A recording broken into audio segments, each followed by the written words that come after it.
महामहिम राष्ट्रपति आदरणीय श्रीमती द्रौपदी मुर्मू जी, झारखंड के आदरणीय राज्यपाल जी श्री सीपी राधाकृष्णन जी,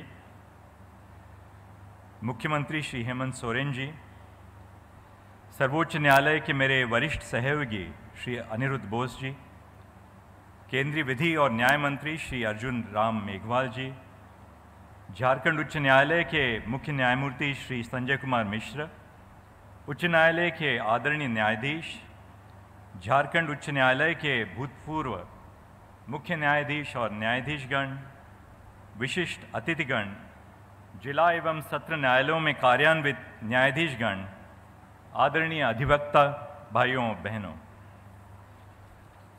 झारखंड उच्च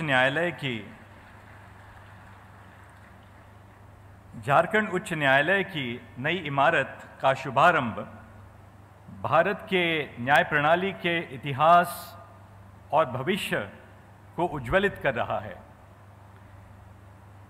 न्यायालयीन भवन के माध्यम से हम आज के अवसर पर सामाजिक न्याय एवं संवैधानिक मूल्यों का संरक्षण अपने आप को करने के लिए समर्पित करते हैं। ईंट और पत्थर में बनी इमारत अपने आधुनिक सौंदर्य से आधुनिक राज्य और आधुनिक राष्ट्र का प्रतीक बन सकती है। न्यायपालिका के भवन का विस्तार होने से न्याय प्रणाली की प्रतिष्ठा तो बढ़ती है ही, अधिवक्तागण न्याय भवन में कार्यरत होते हैं, साथ ही साथ भारतीय नागरिक अपने वादों को लेकर न्यायपालिका के द्वार में प्रवेश करते हैं। तब उनकी आस्था को कायम रखना हम सबका उत्तरदायित्व है। सर्वोच्च न्यायालय के 7 साल के मेरे निजी अनुभव में मुझे न्याय और अन्याय के छवि का एहसास हुआ है। सजा होने के पहले हजारों नागरिक छोटे अपराधों के लिए कारागारों में बंदी रहते हैं, अक्सर महीनों या सालों तक। उनके पास न ही साधन है न ही साक्षरता। यदि न्याय प्रणाली में उनको न्याय शीघ्रता से मिल न पाए तो उनकी आस्था कैसे बने रहेगी? प्रिजम्पशन ऑफ इनोसेंस न्याय व्यवस्था का मूलभूत सिद्धांत है। उस सिद्धांत को जमानत के मामलों में प्रत्यक्ष रूप में हमें अपने सामने रखना चाहिए। गरीब विचाराधीन कैदी यानी अंडर ट्रायल की जमानत में विलंब होने से सामान्य नागरिक की आस्था कैसे दृढ़ रहेगी? जिला और सत्र न्यायालयों को सक्षम बनाना उच्च न्यायालय और सर्वोच्च न्यायालय का कर्तव्य है। मैं समझता हूं कि जिला न्यायालयों को हम सबऑर्डिनेट जुडिशरी की व्याख्या देते हैं तो उनको अधीनस्थ की भावना प्रदान करते हैं। इस माहौल में हमें सुधार लाना होगा। जिला न्यायालयों को जब बराबरी मिलेगी, समानता मिलेगी, तभी उनके कार्य में हम गरिमा और गौरव ला सकेंगे।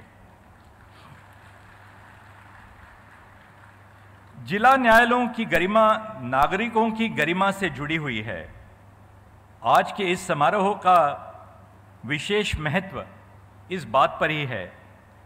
न्याय प्रणाली और सामाजिक न्याय में सद्भाव बनाए रखना राज्य और राष्ट्र के हित में है।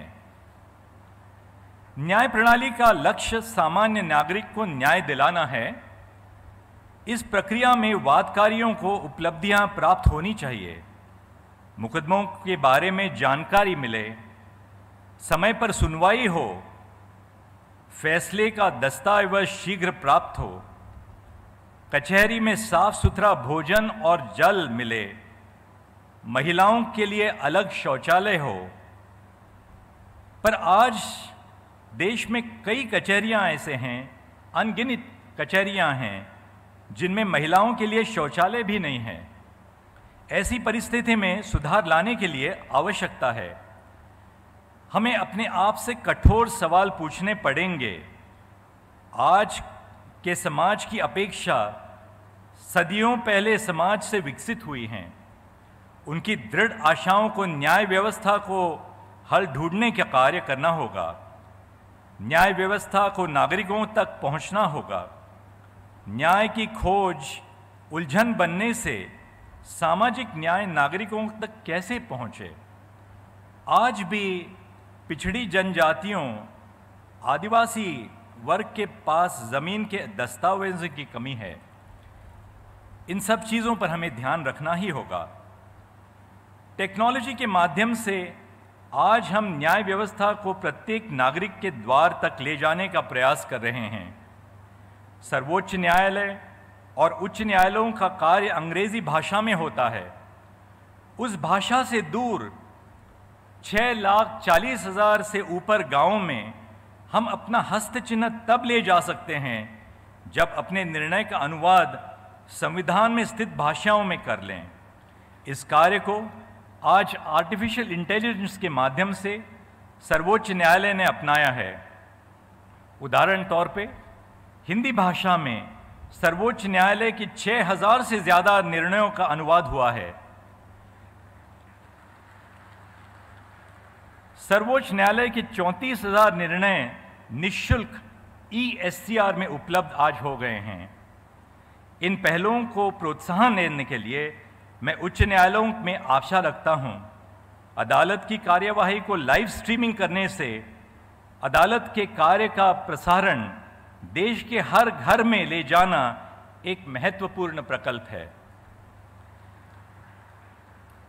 ई-कोर्ट्स के फेज 3 में भारत सरकार ने 7,000 करोड़ रुपयों का अनुदान किया है। इस लागत से न्याय प्रणाली आधुनिक प्रणाली की दिशा में प्रेरित होगी। साथ ही साथ टेक्नोलॉजी के माध्यम से हम अपने कार्य को सामान्य जीवन से नज़दीकी प्रदान करेंगे। इस शुभ अवसर पर मैं आप सबको बधाई देता हूं। मुझे यहां आमंत्रित करने के लिए आप सबको मैं आपके चरण स्पर्श के रूप में धन्यवाद देता हूं। मुझे आशा है कि आप मुझे रांची फिर लौट आने का अवसर देंगे। नमस्ते, जोहार।